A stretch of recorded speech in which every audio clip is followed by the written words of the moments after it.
മോഷണക്കേസിലെ പ്രതികളെ സംരക്ഷിക്കാനുള്ള ശ്രമം നടത്തുന്നെന്ന ആരോപണമായി പരാതിക്കാരൻ.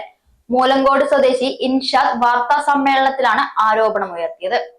മോഷണക്കേസിൽ പ്രതികളായവരെ അറസ്റ്റിൽ നിന്നും രക്ഷിക്കാൻ ശ്രമം നടക്കുന്നുവെന്ന ആരോപണവുമായി പരാതിക്കാരനായ കിഴക്കഞ്ചേരി മൂലങ്കോട് സ്വദേശി ഇൻഷാദ് 2021 ഒക്ടോബർ 14 തന്റെ വീട്ടിൽ നടന്ന മോഷണക്കേസ് അട്ടിമറിക്കാനാണ് ഇപ്പോഴത്തെ അന്വേഷണ ഉദ്യോഗസ്ഥൻ ശ്രമിക്കുന്നതെന്ന് ഇൻഷാദ് വാർത്താസമ്മേളനത്തിൽ പറഞ്ഞു.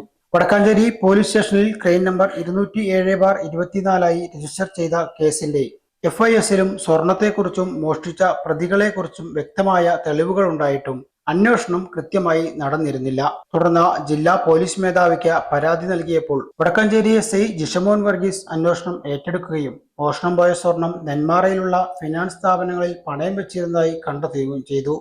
അതിൽ കൃത്യം FIRനകത്ത് സ്വർണത്തിന്റെ വെയിറ്റ്, കാര്യങ്ങൾ, പ്രതികളുടെ പേര് എല്ലാം കൃത്യമായിട്ടുണ്ട്. സ്വർണത്തിന്റെ ഫോട്ടോസ്, എല്ലാ എവിഡൻസുകളും ഫോട്ടോ എടുത്തു വെച്ചിട്ടുണ്ടായിരുന്നു. നമ്മൾ എടുത്ത സമയത്തുള്ള ബില്ലുണ്ടായിരുന്നു, ഫോട്ടോ എടുത്തിട്ടുണ്ടായിരുന്നു. ആ ഫോട്ടോ മാച്ച്ഡ് ആയിരുന്നു, ഫിനാൻസിൽ മാച്ച്ഡ് ആയിട്ടുണ്ടായിരുന്നു.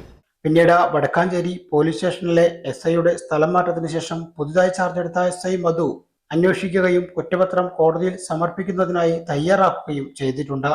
എന്നാൽ കേസ് അട്ടിമറിക്കാനുള്ള രേഖകളാണ് കോടതിയിൽ സമർപ്പിക്കാൻ ഒരുങ്ങുന്നതെന്നാണ് വിവരമെന്ന് ഇർഷാദ് പറഞ്ഞു. വടക്കാഞ്ചേരി പോലീസ് സ്റ്റേഷനിലെ മുൻ CI മഹേന്ദ്ര സിംഹന് പ്രതികളുമായി ബന്ധമുള്ളത് കൊണ്ടാണ് ഈ ശ്രമം. കുറ്റപത്രം സമർപ്പിക്കുമ്പോൾ IPC 380 വകുപ്പുകൾ പ്രകാരമുള്ള കേസ് IPC 403 പ്രകാരമാക്കിക്കൊണ്ട് പ്രതികളെ അറസ്റ്റിൽ നിന്നും മോഷണക്കേസിൽ നിന്നും രക്ഷിക്കാൻ വേണ്ടിയാണ് ഇപ്പോൾ ഉദ്യോഗസ്ഥർ ശ്രമിക്കുന്നത്. മോഷണം പോയ എല്ലാ മുതലിനെ കുറിച്ചും വ്യക്തമായ തെളിവുകൾ ലഭിച്ചിട്ടും അറസ്റ്റ് ചെയ്യാനുള്ള വകുപ്പുകൾ ഉണ്ടായിട്ടും പ്രതികളെ ഇതുവരെയും അറസ്റ്റ് ചെയ്തിട്ടില്ല. മാത്രമല്ല, തെളിവെടുപ്പ് പോലും നടത്തിയിട്ടില്ലെന്നും ഇർഷാദ് ചൂണ്ടിക്കാട്ടി. പത്രസമ്മേളനത്തിൽ മൈൻഡ് അഡ്വൈസറി നെറ്റ്വർക്ക് പ്രതിനിധികളായ ലിനീഷ്, അസീസ് എന്നിവരും പങ്കെടുത്തു. ക്ലിയർ ആണ്. പിന്നീടാണ് SIക്ക് ഇലക്ഷൻ പ്രമാണിച്ച് SIക്ക് ട്രാൻസ്ഫർ വന്നു.